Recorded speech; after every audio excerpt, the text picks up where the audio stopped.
వర్షం కురిపించింది. మొత్తానికి మూడో ప్రపంచ యుద్ధానికి సంకేతాలు అయితే స్పష్టంగా మొన్నటి నుంచే కనిపిస్తూ ఉన్నాయి. అమెరికా కూడా ఇరాన్ పైన దాడులు చేస్తే మేము చూస్తూ ఊరుకోమని ఇటు చైనా అటు రష్యా ఇవి చెప్పినాయి. మరి ఒక్కసారి దాడులు చేసేసినాయి. దాడులు చేసిన తర్వాత ఇప్పుడు పరిస్థితి ఏంది? ఇరాన్ అణు కేంద్రాలన్నీ ధ్వంసమైపోయినాయి. అక్కడ ఇజ్రాయెల్ ప్రధాని నేతన్యాహు క్లియర్గా మేము అనుకున్న లక్ష్యాన్ని నెరవేర్చుకున్నామని చెప్తా ఉన్నాడు. అమెరికానేమో ఇరాన్ను లొంగిపోమని చెప్తా ఉంది.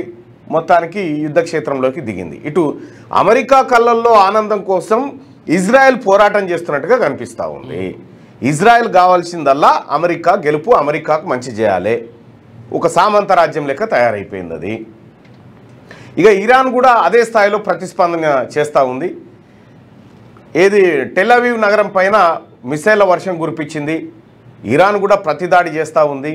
అయితే ఈ దాడుల పరంపరలో ఇరాన్ ఒక కీలకమైన ప్రకటన ఏం చేసిందంటే అమెరికా మూల్యం చెల్లించుకోక తప్పదు అనేటువంటి మాటను చెప్పడం జరిగింది. మరి ఇరాన్ అమెరికా పైన ఏమైనా దాడులు చేయబోతుందా? ఏం జరుగుతూ ఉంది? అమెరికాను ఎదుర్కొనే శక్తి ఇరాన్ దగ్గర ఉందా?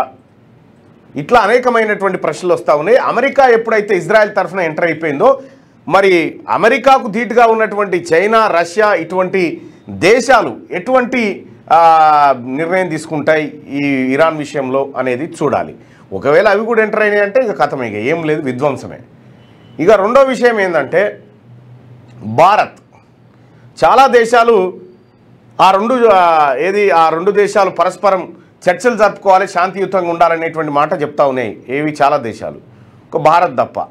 ఎందుకంటే భారత్కు ఇప్పుడు అమెరికా గెలవడం ఇంపార్టెంటో ఇజ్రాయెల్ గెలవడం ఇంపార్టెంటో, భారత్ అలీన విధానం అటు కాకుండా ఇటు కాకుండా మధ్యలో ఉంటుంది కాబట్టి అలీన విధానం కుయిక్కుమన్నది కైక్కుమన్నది. కానీ ఇదే పాకిస్తాన్, పక్కనున్నటువంటి పాకిస్తాను వాంతోని వైరం జరుగుతూ ఉంటే డొనాల్డ్ ట్రంప్ గారు మోడీ గారు డొనాల్డ్ ట్రంప్ గారు ప్రేమలో మునిగిపోతున్నటువంటి తరుణంలో పాకిస్తాన్ రక్షణకు సంబంధించినటువంటి ప్రధాన వ్యక్తిని తీసుకొచ్చి ట్రంప్ తన వైట్ హౌస్లో విందిస్తాడు. పాల్గామ్ దాడి తర్వాత ఆపరేషన్ సింధూర్ చేస్తే ట్రంప్ వ్యతిరేకిస్తాడు దాన్ని. ఇట్లా రకరకాలుగా మనల్ని కాదు పొమ్మంటున్న ట్రంప్ తోటి మనం ఎందుకు అంటగాగుతా ఉన్నామో అర్థమవుతలేదు.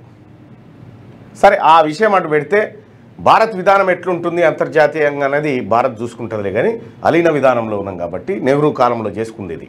అయితే ఇక్కడ ఈ పాల్గామ్ టెర్రరిస్టులు 4 వీళ్ళు ఎక్కడ? పాల్గామ్ దాడి జరిగి ఇన్ని రోజులైంది, ఇప్పటి వరకు ఆ టెర్రరిస్టులను పట్టుకోలేము మనం. ఆ టెర్రరిస్టులకు ఆశ్రయం ఇచ్చిన 2 పట్టుకున్నారని చెప్పి చెప్తా ఉన్నది ఎన్ఐఏ. మరి అది ఆ టెర్రరిస్టులు ఉన్నారా లేరా, ఎటు పోయిరు, ఎవరు వాళ్ళు పత్తలేదు. భారత భూభాగంలోనే మాయమైపోయారు. దీనిపైన అనేకమైనటువంటి చర్చలు సోషల్ మీడియాలో జరుగుతూ ఉన్నాయి. ఇది యుద్ధానికి సంబంధించినటువంటి అంశం. 6వ తరగతి నుండి 10వ తరగతి విద్యార్థులకు గొప్ప అవకాశం. ఏపీ, తెలంగాణ మరియు సిబిఎస్ఈ విద్యార్థులకు ఎలాంటి అడ్మిషన్ ఫీజు లేకుండా సంవత్సరానికి కేవలం 1000 రూపాయలకే ఐఐటీ స్టాండర్డ్స్ తో ఆన్లైన్ ట్యూషన్స్ చెప్పబడును. 15 ఏళ్ల సుదీర్ఘ అనుభవం గల ఫ్యాకల్టీతో క్లాసులు నిర్వహించబడును. ఇప్పుడే ప్లే స్టోర్ నుండి ధర్మవాహిని యాప్ ని డౌన్లోడ్ చేసుకోండి. వివరాలకు సంప్రదించండి 7893051526. లేటెస్ట్ న్యూస్ తెలుగు మరియు ఇంగ్లీష్ అప్డేట్స్ కోసం ఇప్పుడే క్యూన్యూస్ అఫీషియల్ యాప్ ని ప్లే స్టోర్ నుండి డౌన్లోడ్ చేసుకోండి. సరికొత్త సమాచారాల కోసం క్యూన్యూస్ వెబ్సైట్ ని ఫాలో అవ్వండి. ఛానల్లో ప్రాంతీయ, జాతీయ, అంతర్జాతీయ వార్తలు వీక్షించండి. లైక్ చేయండి.